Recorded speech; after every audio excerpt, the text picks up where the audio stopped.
नमस्कार, मैं अर्चना शर्मा चढ़ती कला टाइम टीवी देख रहे सभी दर्शकों का स्वागत करती हूं। आप देख रहे हैं top 10 news.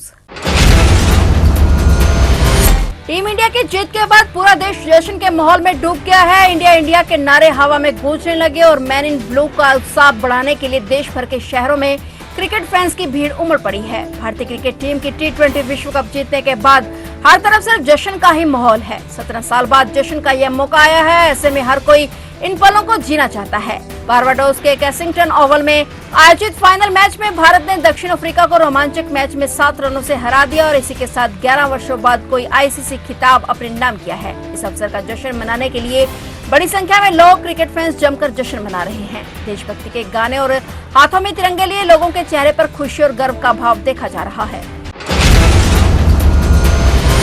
T20 world cup में मिली जीत के बाद प्रधानमंत्री नरेंद्र मोदी ने आज सुबह भारतीय क्रिकेट टीम से फोन पर बात की और पूरी टीम को बधाई दी। इस दौरान उन्होंने खिलाड़ियों की सराहना की और इसके साथ ही उन्होंने भारतीय क्रिकेट में उनके योगदान के लिए खिलाड़ियों का आभार जताया। प्रधानमंत्री नरेंद्र मोदी ने वीडियो मैसेज जारी करते हुए टीम इंडिया की इस जीत पर बधाई दी और कहा कि प्रतियोगिता में आपके प्रदर्शन ने करोड़ों भारतीय नागरिकों के दिलों पर कब्जा कर लिया।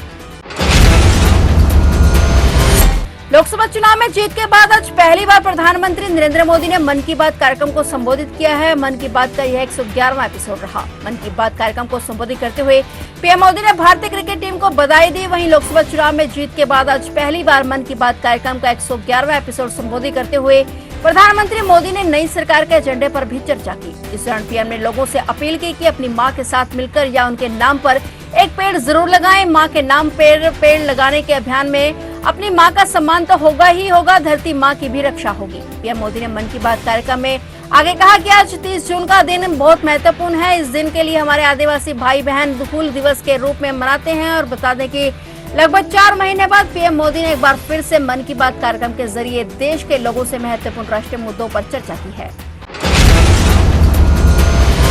दिल्ली आबकारी नीति घोटाले में दर्ज मामले को लेकर जमानत की मांग करने वाली के कविता की याचिका पर दिल्ली हाई कोर्ट सोमवार को अपना फैसला सुनाएगा। भारत राष्ट्र समिति के द्वारा दायर याचिका के मुताबिक केंद्र सरकार के सदस्यों और ईडी सीबीआई की मिलीभगत से उनके खिलाफ साजिश रची है। उनका कहना है कि उनके इस घोटाले में संलिप्तता का कोई भी तथ्य नहीं है। याचिका में इस बात पर जोर दिया गया कि जांच एजेंसियों की जांच में समझौता किया गया है और ये सब पॉलिटिकल एजेंडे के तहत किया गया है। बीआरएस नेता ने अदालत द्वारा 6 मई को उनकी जमानत याचिका खारिज करने के आदेश के खिलाफ अपील की थी। आम आदमी पार्टी के राज्यसभा सांसद संजय सिंह ने मुख्यमंत्री अरविंद केजरीवाल की गिरफ्तारी को लेकर बड़ा बयान दिया है। उन्होंने कहा कि इंडिया गठबंधन में शामिल पार्टियों के नेताओं ने सर्वसम्मति से फैसला लिया है कि कल सुबह 10:30 पर संसद परिसर में ईडी और सीबीआई के दुरुपयोग के खिलाफ विरोध प्रदर्शन करेंगे। आप सांसद संजय सिंह ने कहा कि रामजीवनी कोर्ट ने अपने आदेश में कहा है कि ईडी के पास सीएम अरविंद केजरीवाल के खिलाफ कोई सबूत नहीं है। ईडी दुर्भाग्यपूर्ण इरादे से काम कर रही है और ईडी के पास अरविंद केजरीवाल के खिलाफ कोई मनी ट्रेल के सबूत नहीं है। अभी तक कोई पैसे की रिकवरी नहीं हुई है, लेकिन एजेंसी सरकार के दबाव में काम कर रही है, जिसके चलते कल संसद परिसर में ईडी और सीबीआई के दुरुपयोग के खिलाफ विरोध प्रदर्शन किया जाएगा। प्रधानमंत्री नरेंद्र मोदी ने आज पूर्व राष्ट्रपति वेंकैया नायडू को उनके 75वें जन्मदिन पर उनके जीवन पर उपलब्धियों पर लिखी गई पुस्तकों का विमोचन किया। ये कार्यक्रम हैदराबाद के गजीपावली स्थित अन्वया कन्वेंशन सेंटर में आयोजित किया गया। यहाँ पर पीएम मोदी ने वीडियो कॉन्फ्रेंसिंग के माध्यम से पुस्तकों का विमोचन किया। पीएम मोदी ने कहा कि मुझे खुशी है कि मुझे वेंकैया नायडू की बायोग्राफी के साथ साथ 2 और पुस्तकें रिलीज करने का अवसर मिला। पीएम ने कहा कि मुझे विश्वास है कि ये पुस्तक लोगों को प्रेरणा देगी और लोगों को राष्ट्र सेवा की सही दिशा दिखाएगी। पीएम ने कहा कि मुझे वेंकैया जी को साथ लंबे समय तक काम करने का अवसर मिला है। नेशनल फोरेंसिक साइंस यूनिवर्सिटी और हरियाणा सरकार के बीच एक MOU साइन किया गया है। केंद्रीय गृह मंत्री अमित शाह की मौजूदगी में ये MOU साइन किया गया है। इस दौरान मुख्यमंत्री नायब सिंह सैनी, केंद्रीय मंत्री मनोहर लाल और विधानसभा अध्यक्ष ज्ञानचंद गुप्ता भी मौजूद रहे। चिन्हित अपराध केस से जुड़े मामलों को लेकर सेंटर ऑफ एक्सीलेंस के लिए ये MOU साइन किया गया है, जिसमें नेशनल फोरेंसिक साइंस यूनिवर्सिटी और हरियाणा सरकार मिलकर हरियाणा में 50 एकड़ में कैंपस बनाएंगे और हरियाणा में देश का पहला सेंटर ऑफ एक्सीलेंस बनेगा। केंद्रीय गृह मंत्री ने इसी सेंटर में ट्रेनिंग इंस्टीट्यूट भी खोलने का प्रस्ताव रखा है। यह सेंटर हरियाणा और आसपास के राज्यों के लिए ट्रेनिंग की व्यवस्था उपलब्ध करवाएगा।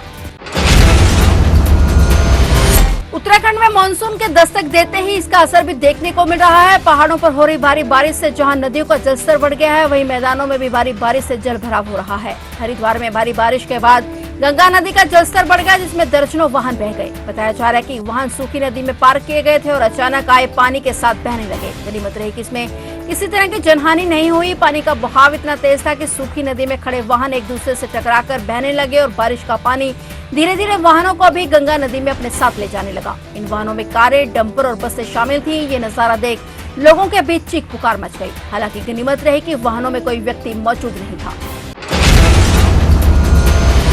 बिहार के बाद अब झारखंड में भी एक पुल धराशायी हो गया है। प्रदेश के गिरिडीह में अरगा नदी पर बन रहा पुल, निर्माणाधीन पुल अचानक भरभरा कर गिर गया। 5.5 करोड़ रुपए की लागत से बन रहा ये पुल आज अचानक गिर गया। गनीमत रही कि इसमें किसी की जान नहीं गई। जानकारी पर प्रशासन की टीम मौके पर पहुंची और बताया जा रहा है कि निर्माणाधीन पुल का पिलर धंसने से पुल धराशायी हो गया है। 2 दिन से लगातार प्रदेश में बारिश हो रही है। बताया जा रहा है कि बारिश में पिलर धंसने के कारण अचानक गार्डर टूट गया और निर्माणाधीन पुल भरभरा कर गिर गया।